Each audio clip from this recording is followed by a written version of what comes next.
Hi guys, welcome back. It's Cats from K-Cats Arts. Thank you for tuning in today.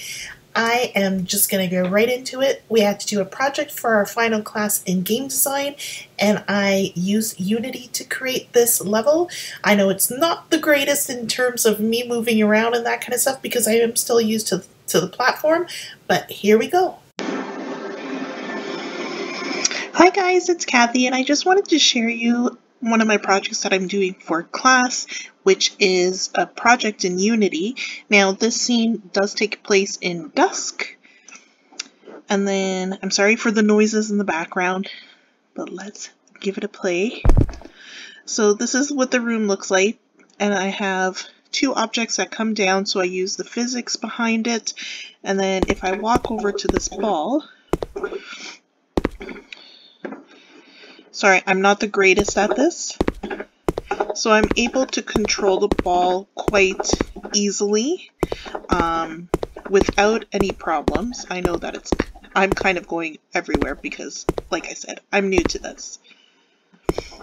So I'm able to roll this no problem, and I did add more of a physics level to it, I believe a 4, just so I had more control, and also the angle drag, I think it was called.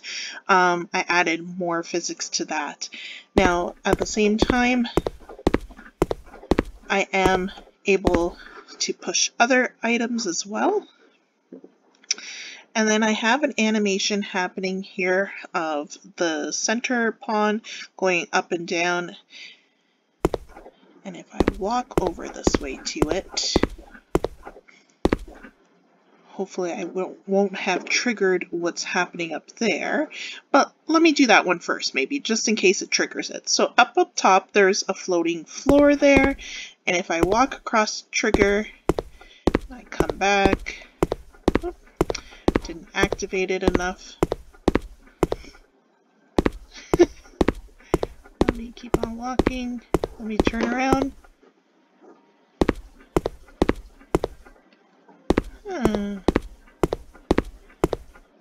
Maybe I'm not in the right spot. That should be it. There we go.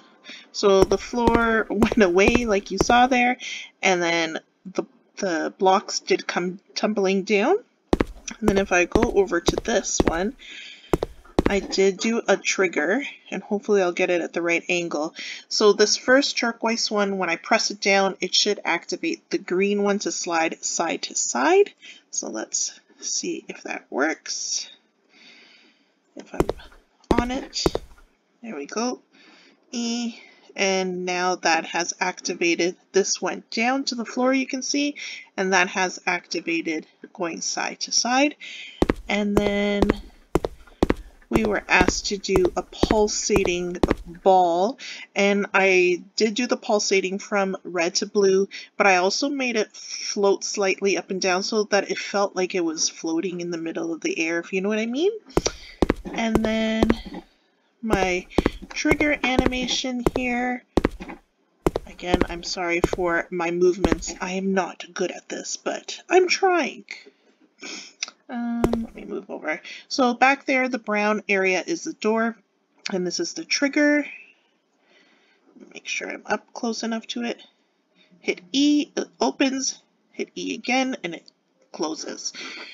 And that is pretty much it. I hope you liked it. If you have any questions and want to know more, just feel free to leave any messages in the comments below. Thanks so much for watching. Have a great day. Welcome back. I hope you enjoyed that video. I really had a great time making this. And if you have any questions, like I said in the video, and want to know more about Unity and how to create certain things, I could do a little bit of it. I'm not necessarily an expert, and this is one of the reasons we were doing this project, is to see where we're at and where we can go. Now, originally, I had a bigger project planned out, but for many different circumstances, this was what I was able to create, so I apologize in advance. With that being said, what would I have hoped that I could have created better or nicer or whatever it might be? it'd be completing the level that I had done. And I think it might be something that I'm going to look forward to doing after, like maybe during like when this is my last project for school. So basically school's done until September for me. I think I'm going to test out and see what I can create. I'm really proud of myself of what I was able to understand, because this itself is such a new style of platform for me. I know that most of my teammates in school have worked with this when they were in high school and that kind of stuff. We didn't have this when we were growing up, or when I was growing up in school.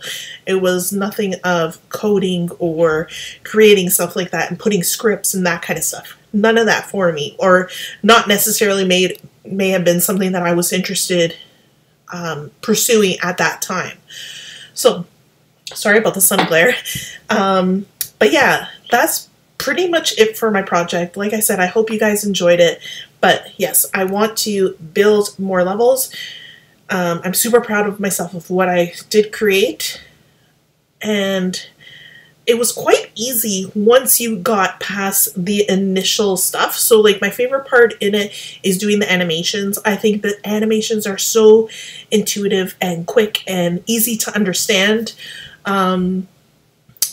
Like creating an item and then having the object. I know that sounds completely weird, and I'll try to do a video on it, but basically the item is your empty is your position, and if I wanted to move it during my animation, I would have to move the item, not necessarily the block, because the block is inside of the empty. I know that's completely confusing, but I got it. And it really helps, because if I were just to move the block, let's say, my animation, when I went to play my animation, it would automatically go back to its original spot. But because you move the empty of that block, your animation will move to wherever you put it.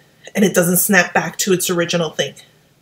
I hope I explained that right, but I promise I might do a video on that.